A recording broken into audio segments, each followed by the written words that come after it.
Hey there, this is Justin from the band Astor Place. Today I'm just going to do a quick overview of how I make these videos. I make these tutorial videos where you can see what I'm doing in Logic. You can also hear me talking. I can hear what I'm doing and I can hear myself talking.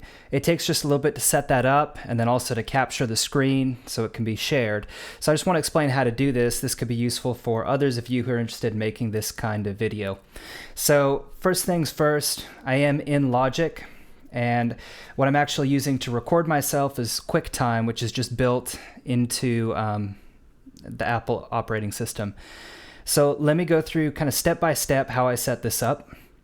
So the first thing that needs to happen is I want to be able to have my talking microphone coming through along with whatever I'm playing in Logic. So for example, if I start the track, you can also hear me talking. This is kind of important for a tutorial. So as far as how I set this up, I just create a talkback channel. So I create an audio channel and just set it to whichever input I'm using. I'm running through an actual condenser microphone into my audio interface.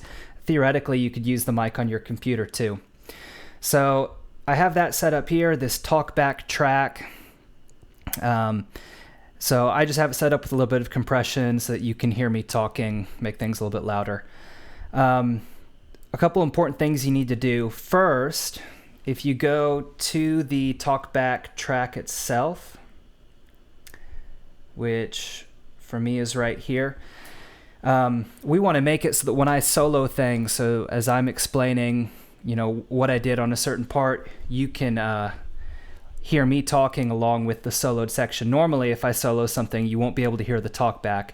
Logic has a defeat for this functionality. If you press Control and then click the solo, you'll see this little bar goes off of it. That means it's solo safe. So if I solo some other instruments, then you can hear me in addition to those. So it's kind of like I'm always soloed. That's the first thing you got to do.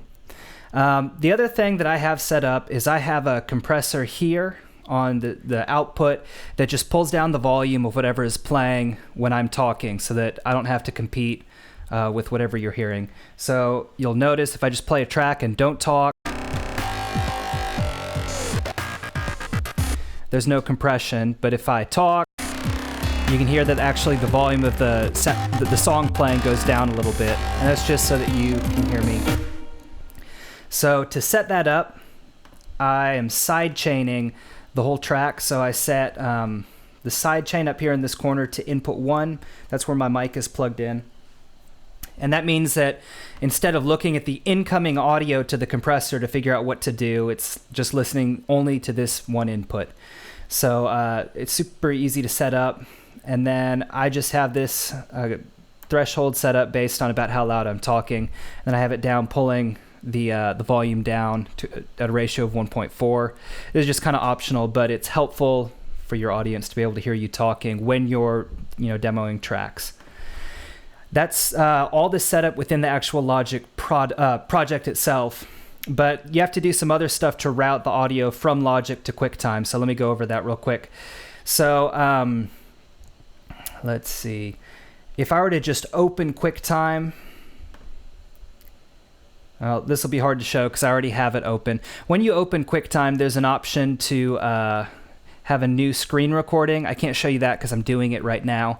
When you do that new screen recording, it'll show up a little menu or a little window, and there will be a red record button in the middle, and next to it will be a little arrow. And from that arrow, you can choose what input it's listening to. By default, it's just listening to the microphone on your laptop, which that's no good because I want the audio to be streamed from Logic into QuickTime. So I have to do a little bit of setup. The first thing I do is I download this really cool tool called Soundflower. It's easy to find online. It's supported by an open source community. And basically that lets you route via software the output of one application to the input of another. I'm not going to go over how to download that now, but I will just include a link when I post this video up of how to do that. So once you do that, you need to create a multi-output audio driver, I guess. So in here in other, there's this little application called Audio MIDI Setup. And so basically you need to create a MIDI output or multi-output device. You can do that here. And then basically you want to set one of those outputs to be Soundflower, which will be collecting whatever's coming from Logic. And let me explain this better. So this is saying that this output device is getting things into Soundflower. And then I'm also having it come into my interface so that I can route that through headphones to me so that I can hear the music I'm working on, because that's important. I can't just, kind of mime that I'm mixing things and not actually be listening. So I've checked this complete audio. That is my interface. That's where the headphones are coming out of. And this Soundflower, that is where Logic is sending its output here. So then you need to do a little bit of configuration within Logic itself. Command, comma is the way to open the preferences. And so you'll notice I have the input device set to my recording interface. That's where the mic is coming from. And then the output device is set to this multi-output device. So that means that it's sending it both to Soundflower and also back out through my interface to my headphones. One thing that kind of sucks about this is there's a lot of latency or delay. Like I say something and then the voice, my voice echoes back into my ears late, which is why I'm talking funny, but you get over it over time.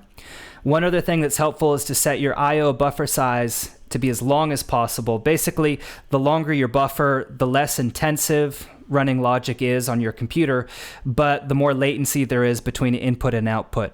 Because I make pretty heavy processing-wise tracks, just with lots of plugins and stuff, my computer can't handle a really short setting, so I have it set to the longest.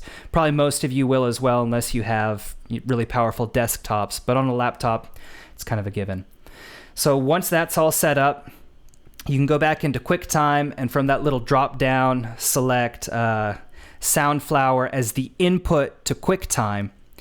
And so that's, again, piping the output from Logic into QuickTime, which is how you're hearing this. So just to summarize what's going on, mic goes into Logic. I have some stuff set up so that you can always hear the mic, and so that the mic will turn down the volume of everything else slightly. And then from Logic, I'm outputting to that multi-output device. One of those outputs is going into Soundflower, which gets to QuickTime, and then the other output is coming to my headphones. So hopefully that can kind of help you understand how to do this kind of tutorial thing where you can talk and also display your screen. It is pretty heavy on the processor, so you may have to kind of adjust your workflow to make things easier for your computer. So I'll include the link to downloading Soundflower, and hopefully this is helpful to some of you. Thanks.